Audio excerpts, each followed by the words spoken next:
Thank you very much indeed, everybody, for making the time to join the Zoom meeting tonight. And it's, well, we call it the Foundation Roadshow.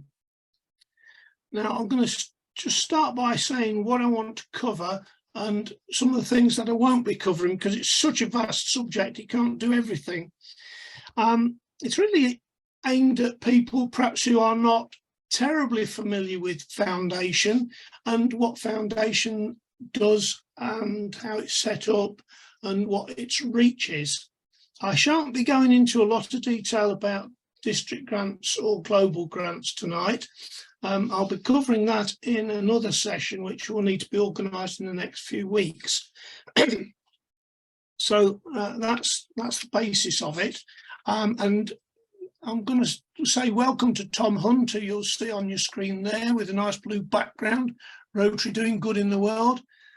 Tom's from Ludlow Club and he's going to join us. I'm going to invite him to join us shortly and he's going to have a slot for us. So I'm going to enable my share screen and hopefully this is going to work.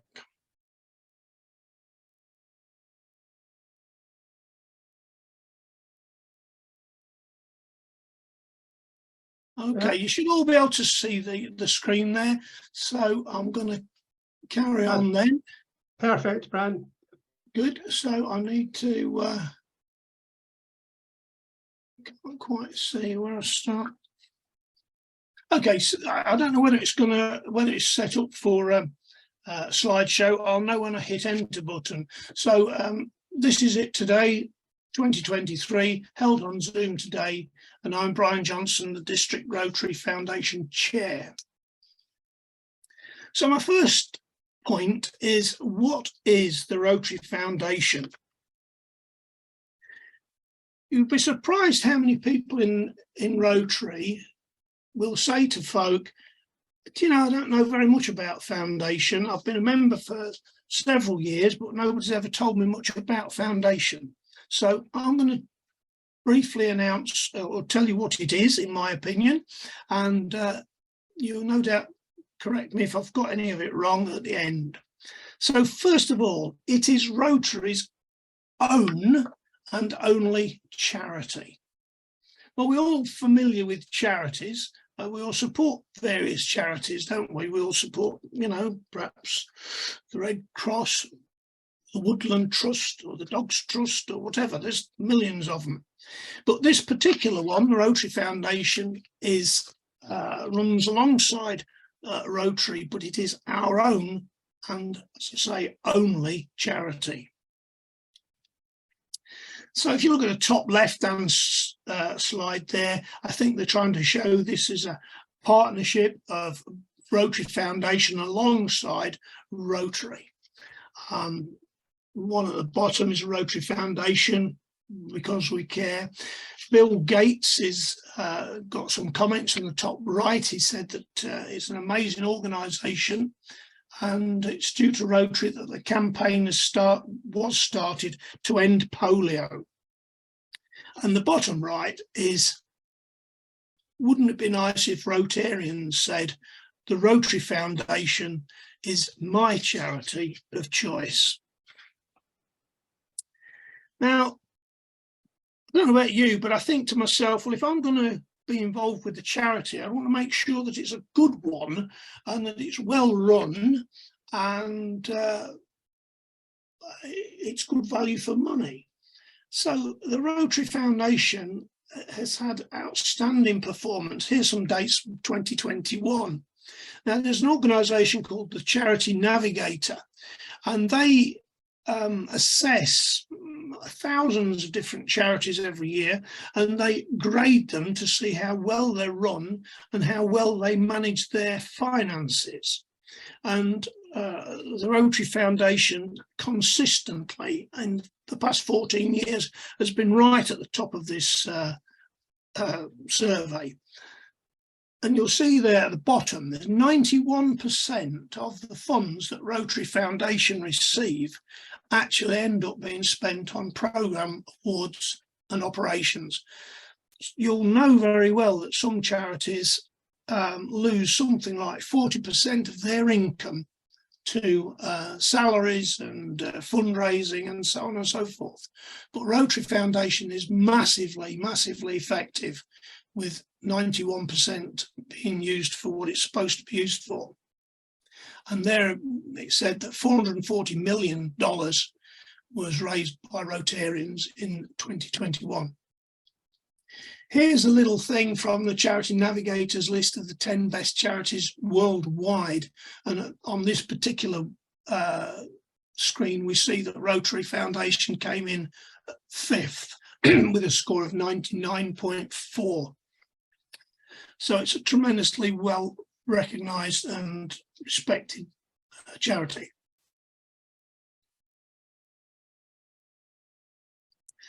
So in terms of their spending, you know,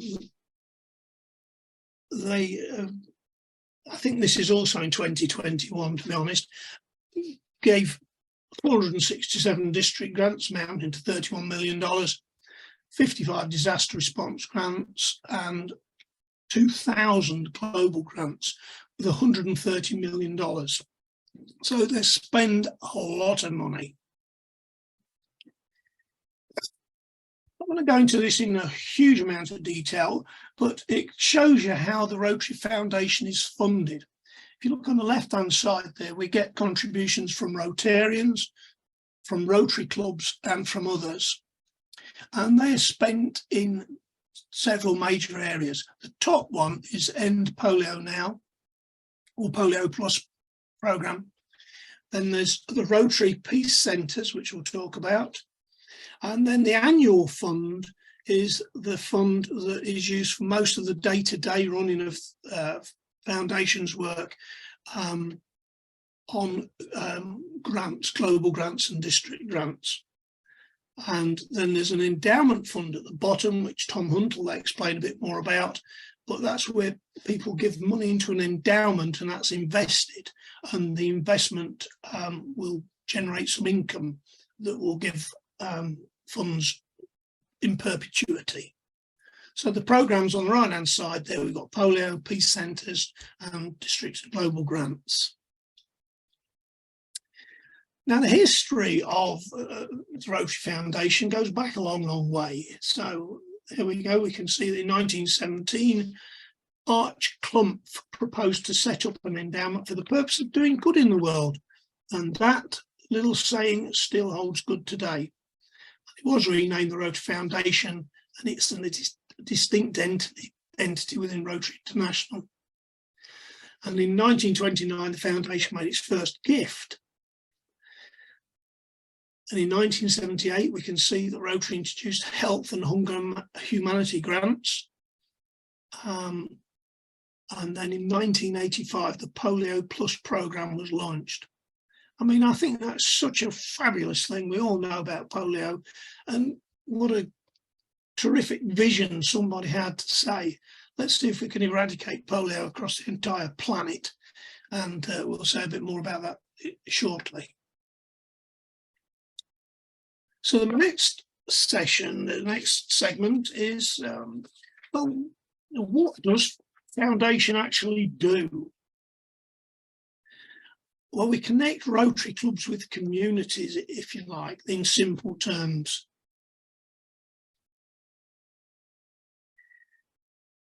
The Rotary Foundation is doing good in the world by very many means. It's supported and funded by Rotarians, and it's there to serve and benefit the Rotarian-sourced projects.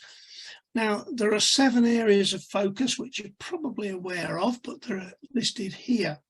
So these are the main areas of focus, and this is where, when we're considering to give a grant, then it would need to fit into one of these areas of focus. So we've got water and sanitation and hygiene, disease prevention, maternal and child health, basic education and literacy, community economic developments, peace building and conflict prevention, and the last one, protecting the environment, is the newest area of focus that was added, I don't know, I'm guessing 4 or 5 years ago now.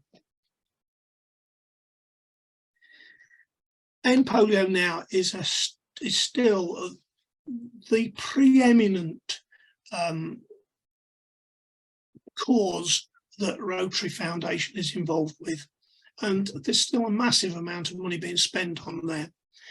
You'll know very well that in 1985 there was 125 countries where polio was endemic, and 1,000 children every day getting paralysed. We've now got to a situation where there are only 2 countries in the world where it's still technically endemic, and those 2 countries are Pakistan and Afghanistan. But you may not know, but it is a fascinating and fabulous piece of news that the last case of wild polio in the world was in September last year. So we've now gone something like 6 months without a single wild polio case. Now you might say, oh, well, there are odd cases of polio here and there in the world. A lot of these are caused what they call circulating vaccine-derived polio. And this is where polio is in the soil, and perhaps it's mutated from polio drops that somebody's had, and it circulates in the wild, and people can still catch polio from that. But the latest vaccine that are being used now have been tweaked slightly, and the incidence of circulating viruses, I think it's almost nil. So that problem should go away. They're confident that it'll go away. So the end polio now is on the horizon, but please don't take it off your radar, because we still need many hundreds of thousands of pounds being spent on vaccines, because we've got to still keep vaccinating for some time yet, at least another 3 years, before you can say that it's over and done with. So there's all sorts of costs associated with environmental testing and so on and so forth. And Bill Gates's foundation still supports Rotary Foundation 2 to 1. So for every £1 that we raise for end polio, they contribute another £2. So it's very effective fundraising. But please keep your foot on the gas for that. So here we've got a child being given 2 drops of the vaccine. It is very simple. It's given to children under 5. And it's just wonderful to think that just a couple of drops on there can protect somebody from getting polio.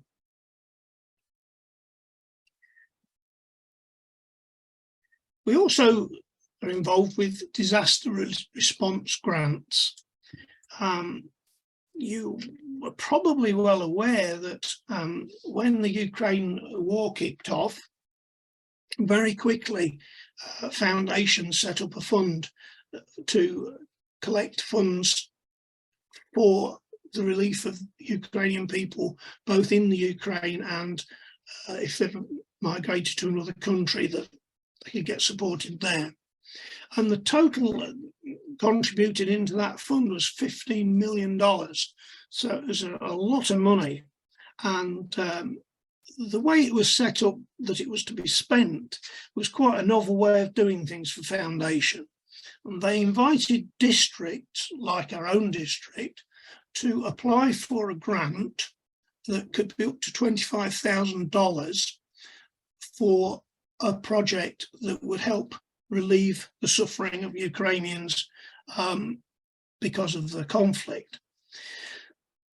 We drew down our first $25,000 project when we worked with a club in Kyiv with a girl called Oksana, and they were very quick off the mark to set up a huge network of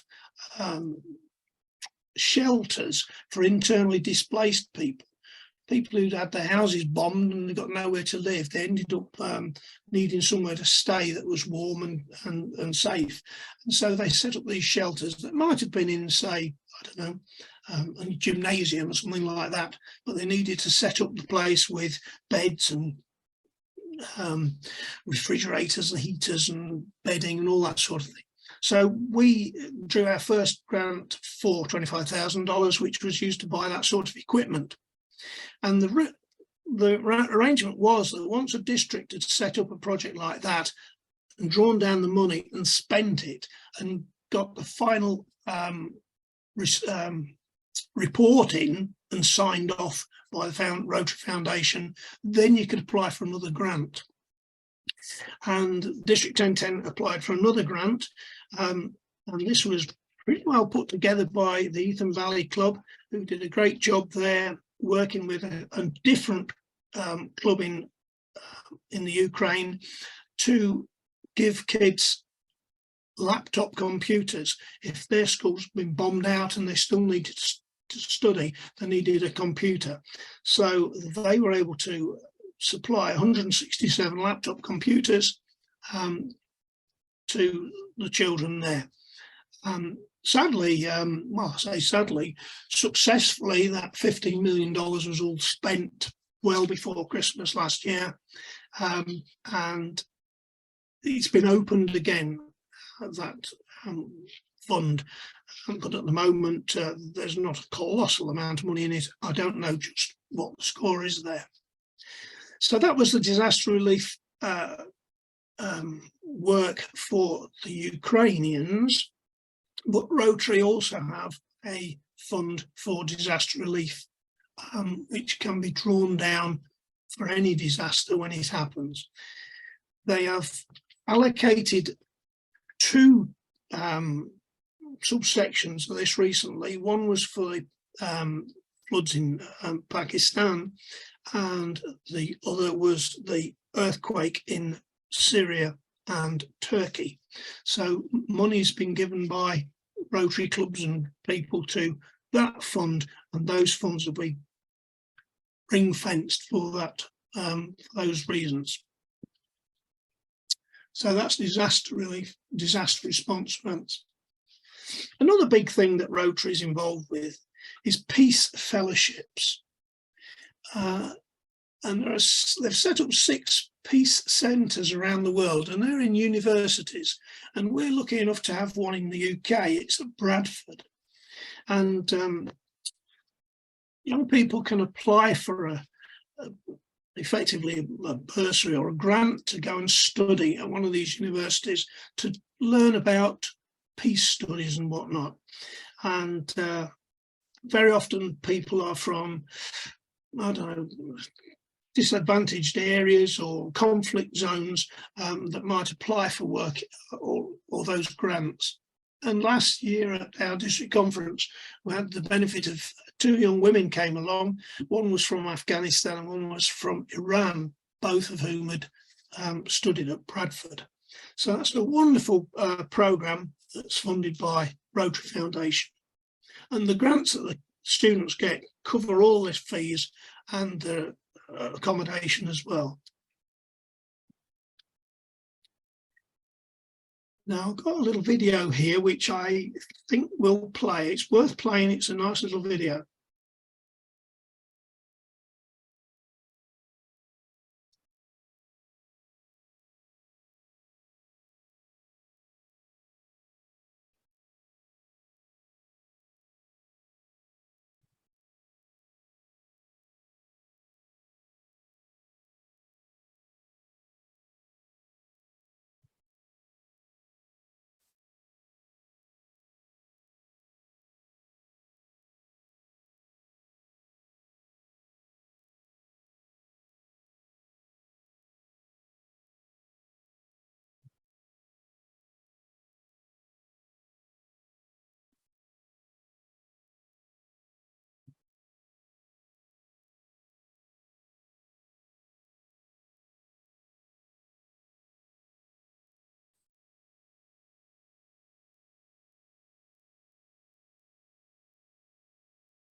In case you're wondering, there's no sound on the video. There's no voiceover.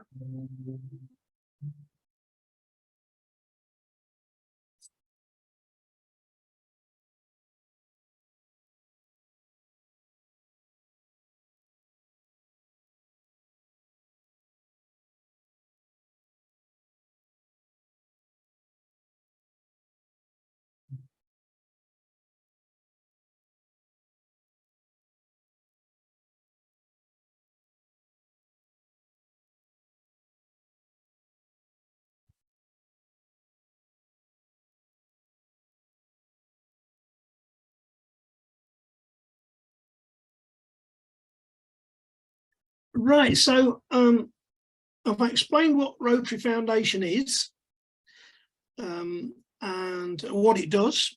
And now I'm going to ask Tom Hunt to share with us. He's the Great Britain and Ireland Endowment and Major Gifts Advisor, but he's obviously involved or interested in getting Rotarians to involved in fundraising and of funding the foundation.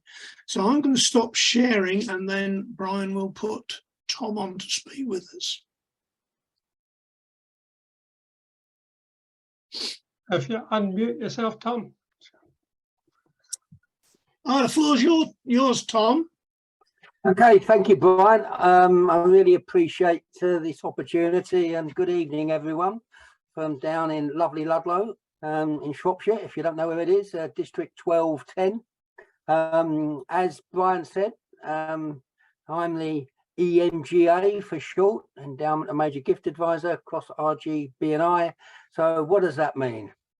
In short, I need to identify Rotarians who wish to support our foundation with significant amounts of money. I can't do this on my own, sitting here in Ludlow. I need any help that anyone can give. You're my eyes and ears on the ground around the country.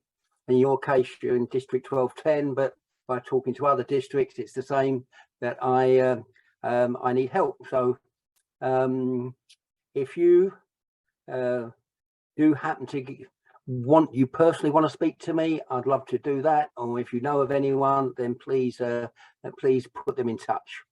But I'm not going to push my particular job this evening. What I want to push, as it were, is giving, and in particular, personal giving.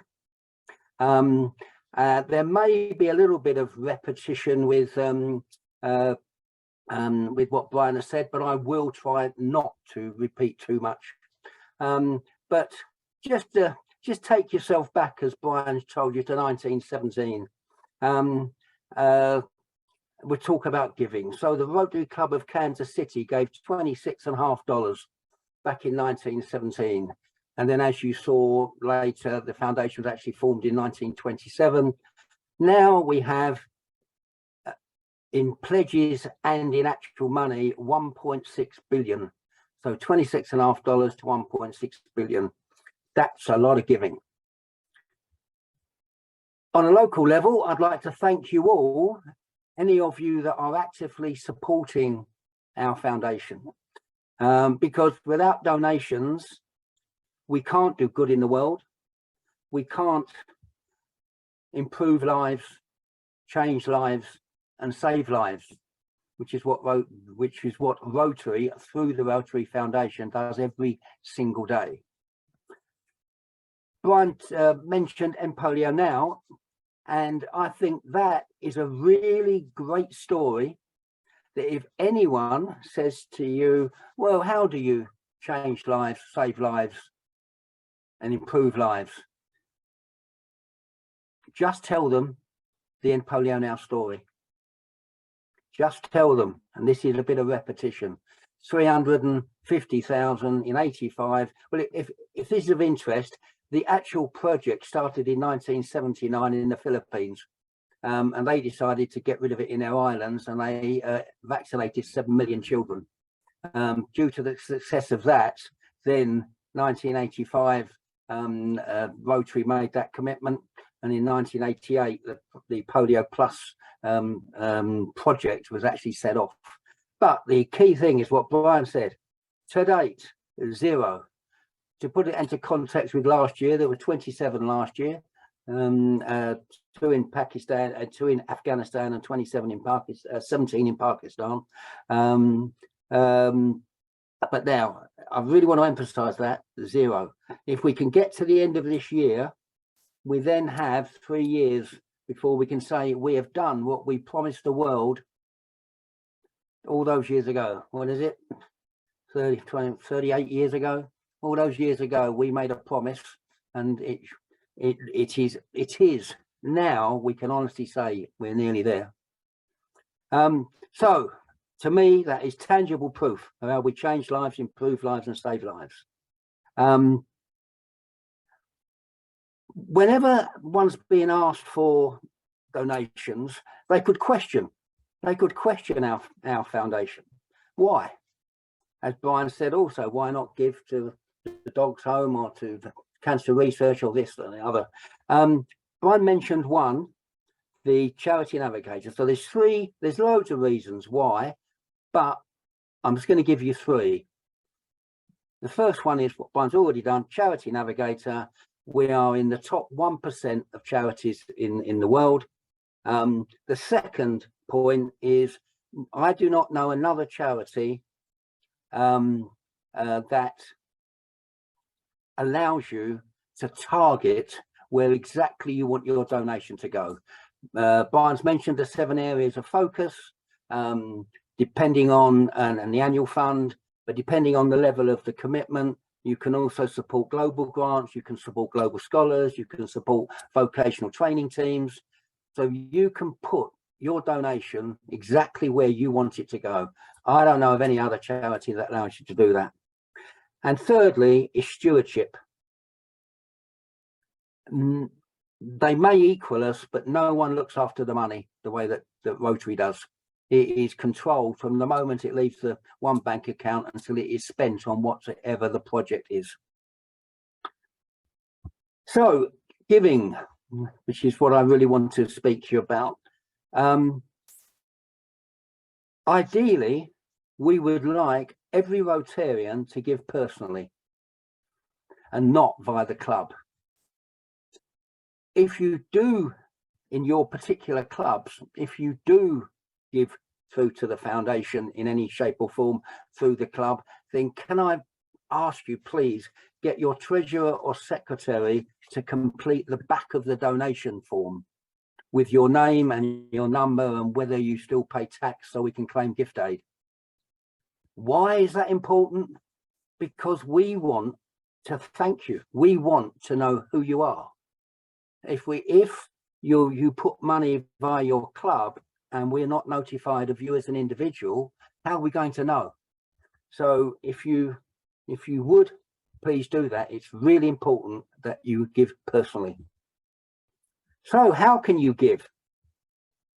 I said earlier about what my job is to try and find Rotarians who want to donate large sums. Well, I'm a great believer in acorns and oak trees. If we could get every Rotarian to become a sustaining member, it would make such a difference. I'm sure some of you know, but some of you may not know, sustaining membership, $100 a year. If you claim gift aid back, if you can claim gift aid, it's equivalent of $80 a year, because you get 25% gift aid. At today's exchange rates, I know it fluctuates, but we're talking about £6 or £7 a month. Whether it is right or wrong for me to say it, I truly believe that the vast majority of Rotarians can afford £6 or £7 a month.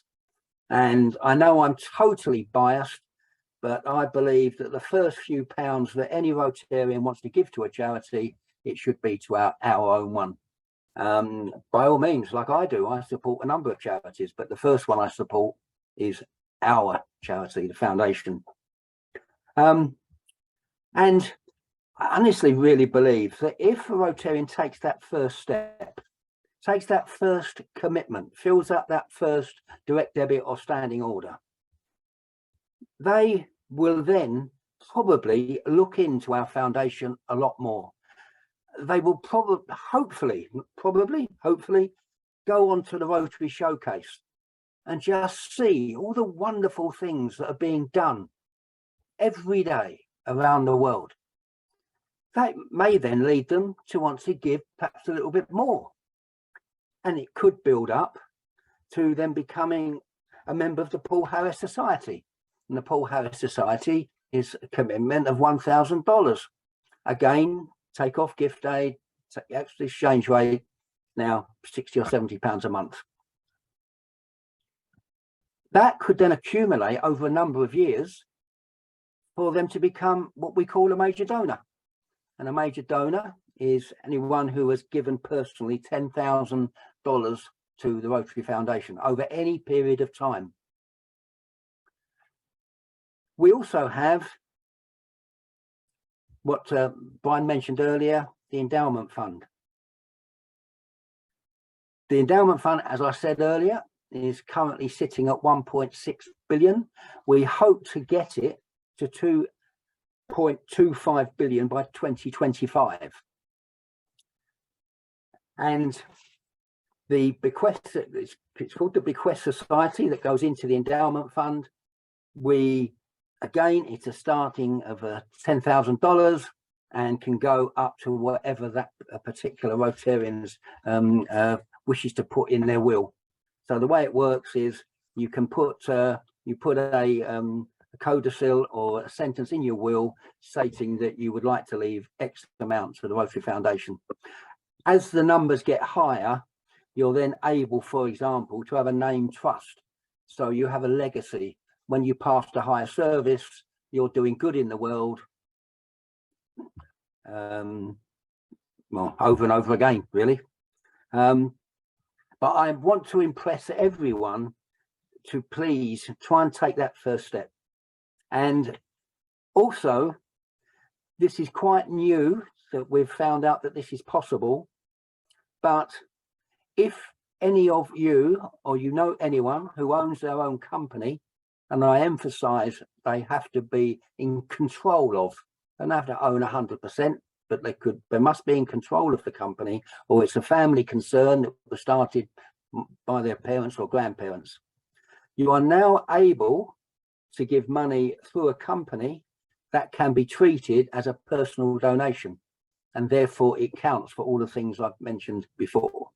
And also, there's a really, really good tax saving. I won't go into any details on that, but if there are any company owners listening this evening, please send me an email or please give me a call, because I really would like a chance to explain it to you, where you can do good in the world and also save a lot of tax.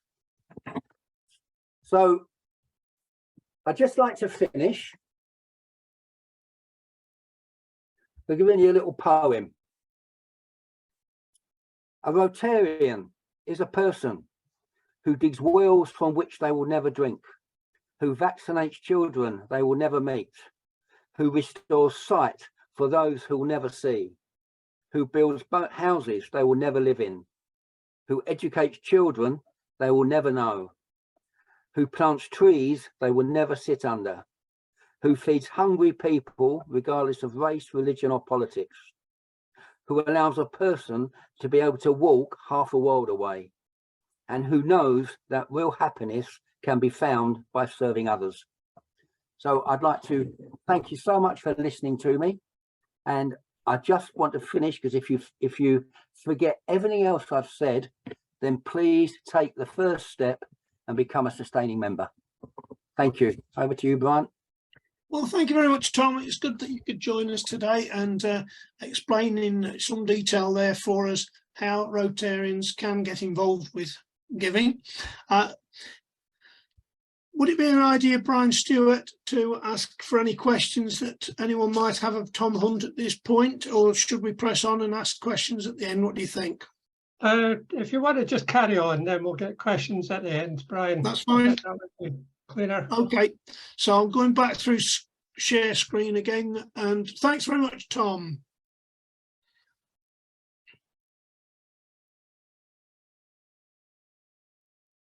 Okay, well, it's gone right to the end, so let's see if I can get back to where I want to be.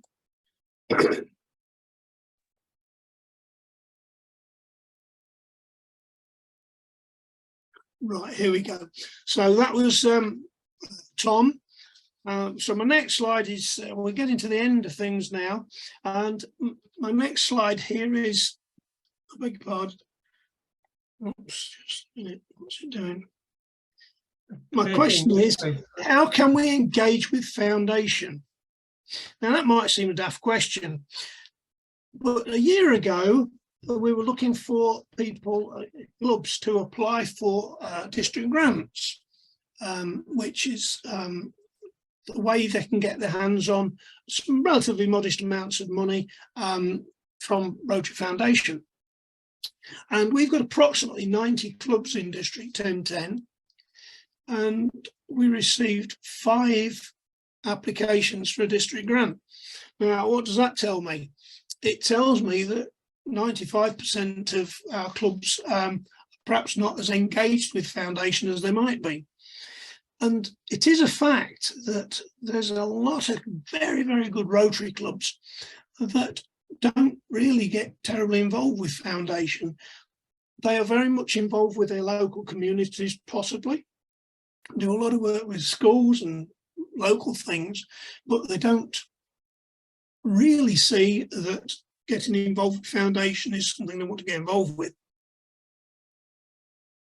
So you wonder why that is, because it's not that, honestly, it's not that difficult. So there's a few things that I'd like to suggest here of how clubs can engage with foundation. Make foundation part of your club's work. You know, don't forget about it. Try and make sure that you get involved with that.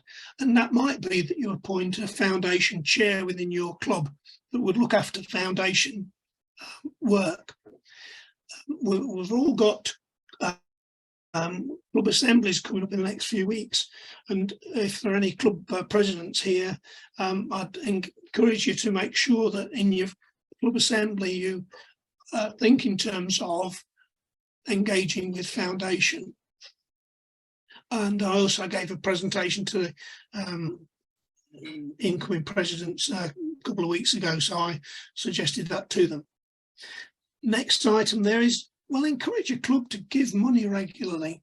A lot of clubs, they'll have an annual fee, membership fee, say 75 quid, and they'll say, well, we've got 75 quid to run the club with, but we encourage members at this point to give an extra bit, which we'll put into Rotary Foundation work.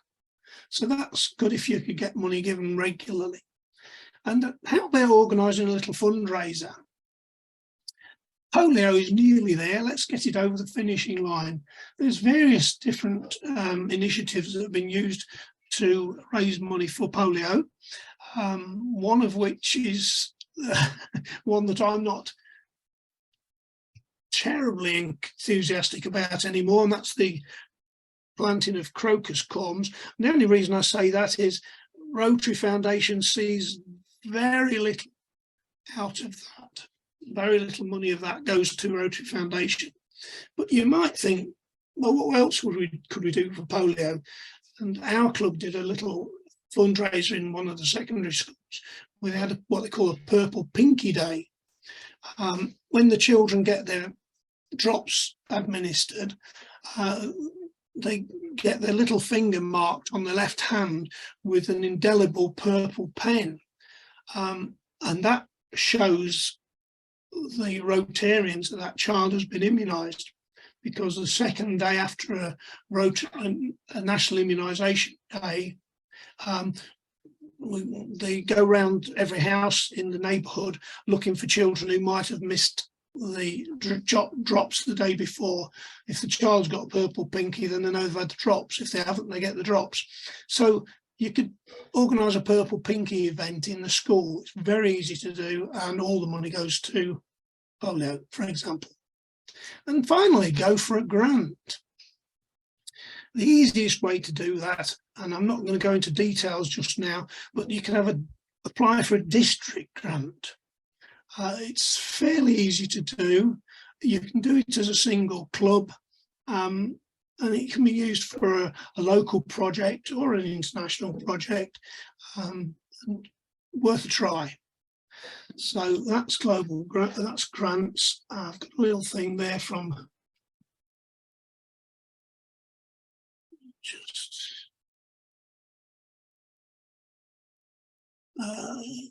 the Mr. Ravindran, who was the trustee chair of the Rotary Foundation. He was encouraging people to give a little bit of something to Foundation. He says there, not everybody's got a lot of money, but everybody can give something. And I think that's what Tom was saying. You know, it's nice if Rotary Foundation can find some very, very wealthy people to give big donations. But, you know, there's a lot of people who might be able to give a small donation, and it all helps. The next slide there, grants. There are district grants and global grants. They are quite different animals. As I say, district grant is a thing that one club can organise. The global grant is much more complicated, and it's a bigger thing altogether. That's for projects over $30,000. So there's more fundraising involved in that, and you would need a local club and an international club if it was an international project to work with. So there's 2 clubs involved, much more complicated. The reporting procedures are more stringent, but I mean, they're very, very powerful. And we were talking amongst ourselves at the beginning of the meeting, Rotarians from the north of Scotland have just got back from Nepal, where they did a global grant to put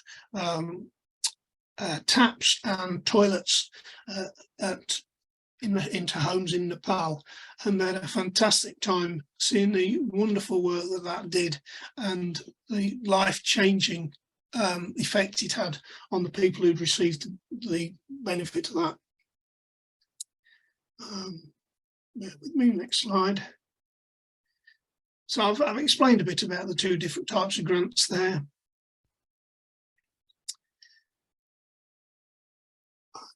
Nearly finished, really. I wanted to explain about Rotary District 1010 Foundation team. We're a small team. I'm the foundation chair. Dr. Joe Janzak is our grants officer. Bill McSeveny, who's with us tonight, is our stewardship officer. Aileen North is just about to take up the role as End Polio Now officer, and Tony Janetta is our district giving ambassador. That's what I'm calling him, but he's away on holiday at the moment.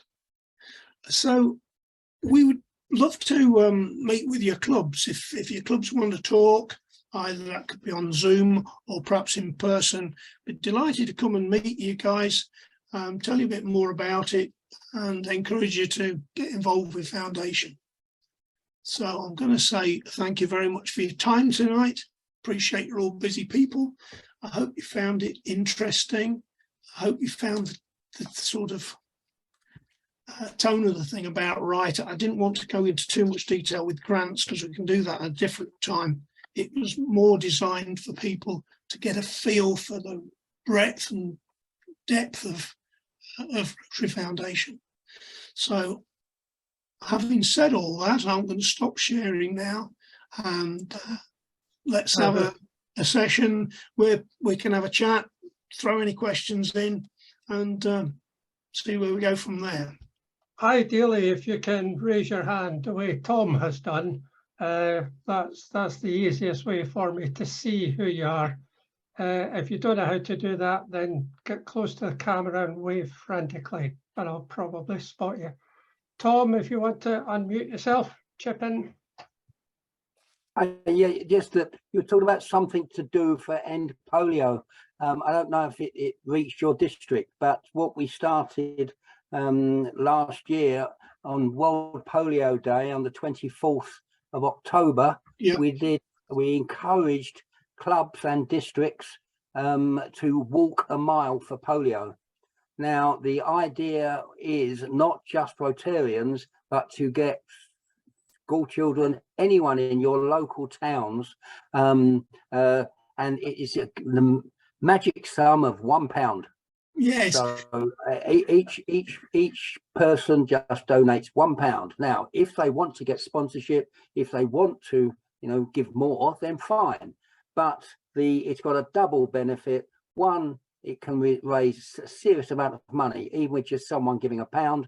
But more, it makes you so visible in your local town or city. And people were saying, well, what do you mean polio? Never heard of polio. I'm only 18 years old. Okay, well, that's fair comment. They probably don't know much about polio. You might want to educate them. But the point is, it will make all of your clubs so visible, and it will allow us to collect, hopefully, lots of money. And one of the pieces of information I don't think I mentioned was that we still have to raise 50 million a year to get the Bill Gates 2-to-1. So so if you could arrange a walk for mile for polio on the 24th of October, World Polio Day, that might go towards it. Thank you. Thank you, Tom. That's a great reminder. We did it in our club and it was so easy to organise. Yeah, very good.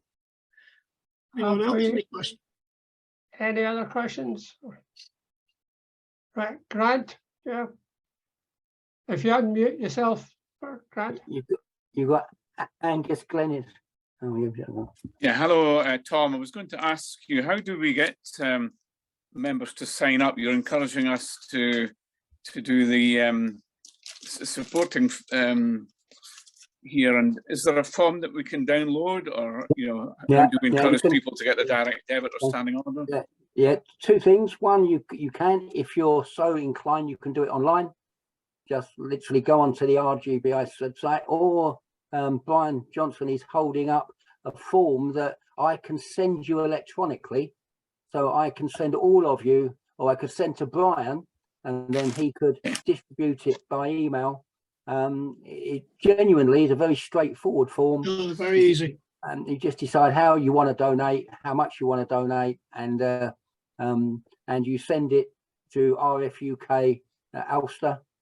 Or you can send it to me and I'll send it on. But so there's two ways: online, or I can send you if Brian would let me have your email address, I can, or as I just said, I can send the form to Brian and he can send it to you all. Yeah, and I'd love it to go to you all, and then you could pass it around your clubs. Yeah, me smiling here, hopefully. Thank you for that. I appreciate it. Thanks, Ian. Ian. Yeah. If you our club is nothing. 100% sustaining members, and it's our treasurer that sends all the money. The form, he fills up a global form for all members, and it's sent in. So we've been sustaining members for a few years now. Well done. Yeah. Ian, thank you, Ian. Could I ask Ian? I don't want to put him on the spot, but would you like to just share a little bit about the district grant that your club's just finishing off, just to give an example of the sort of thing that a district grant could be used for, Ian? Yeah, our district grant this time just happened just prior to COVID, which made it quite difficult. I was out in the Gambia visiting the possible project, and it's for a training centre for the blind.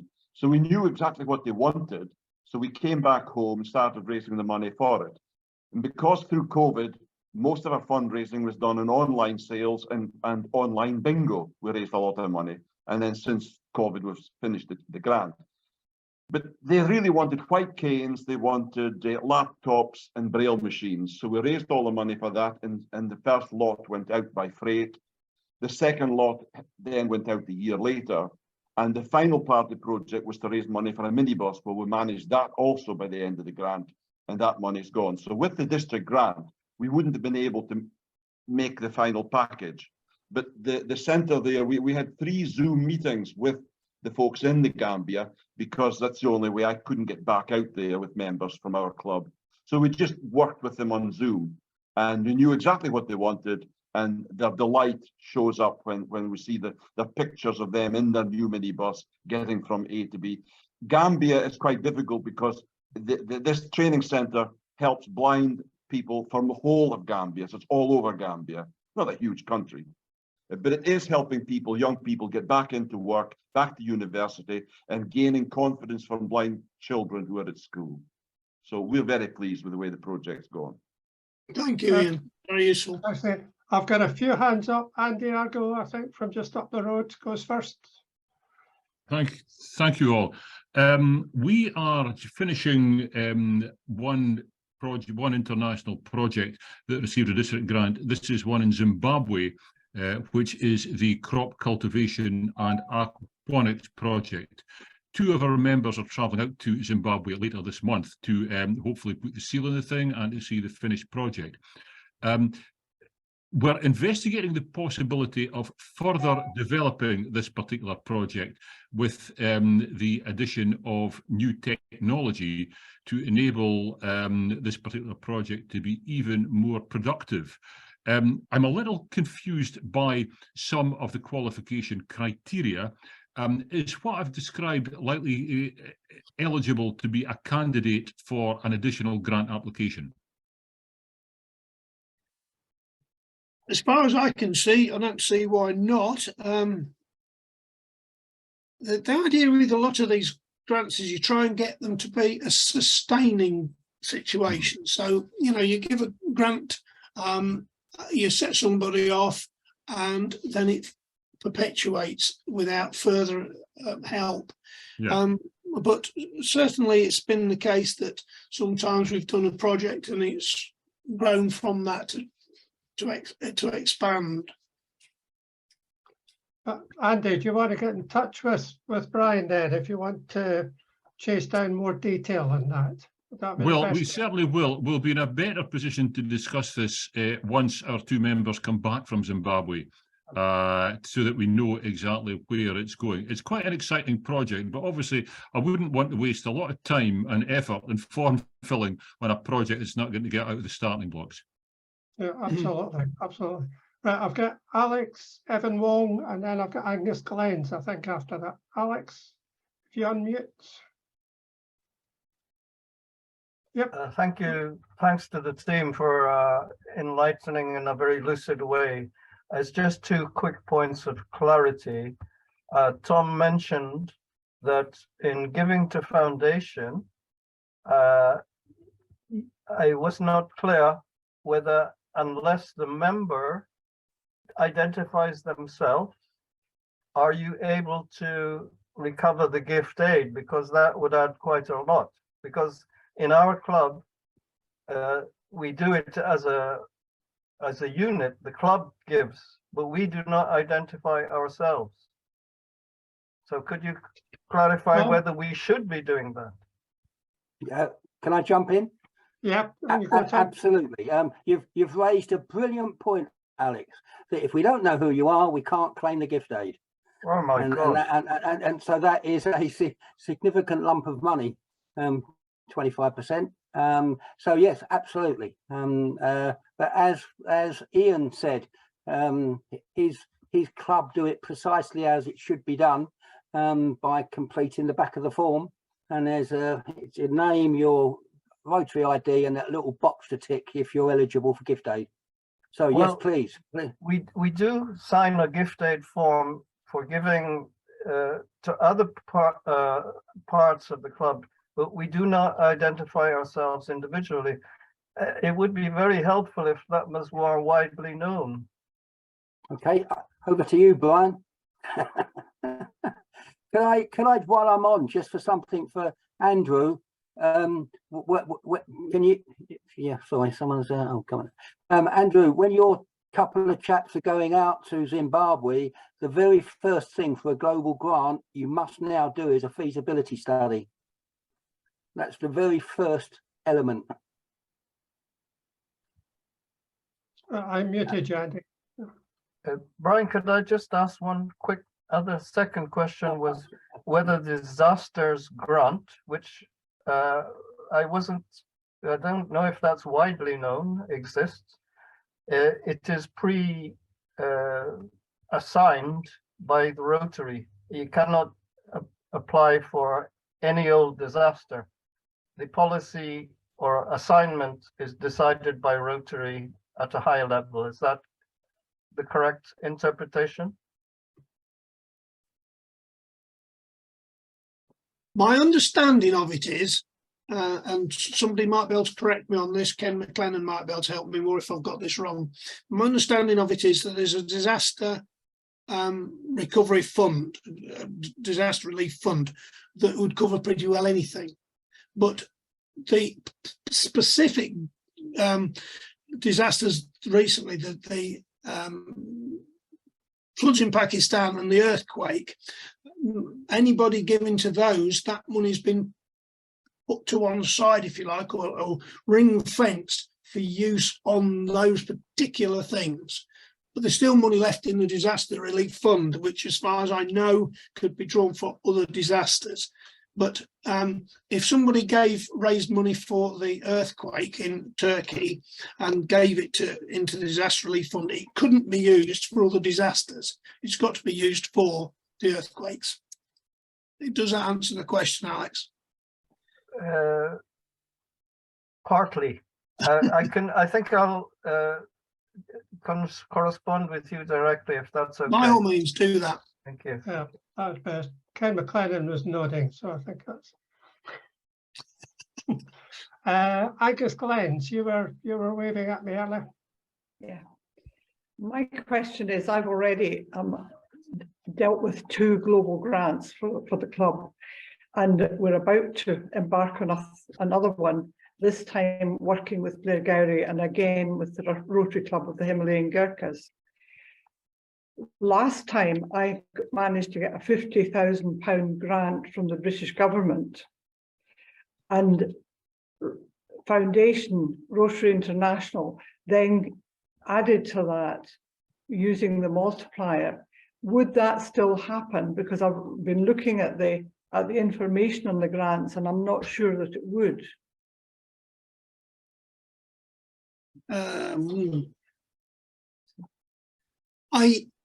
I'm not sure the answer to that. Okay. Right, but you'll go away and find out. Okay, thank you. The And I'll get back to you. second question, if I may, is to do with the district designated fund. I can't remember, was that this, are you able to get a district grant and money from the designated fund for the same project as well as a global grant? I don't understand that question, I'm sorry. If somebody's got some funds, if it was a district grant, then and they raised, let's say, £2,000 and they wanted, it was a £4,000 project, then the district could grant the other 2,000 to go with it to make it up to 4,000. Yeah, I guess what I was thinking was if the Gowrie Club and our club are raising money for a project that's going to be £30,000. Yes.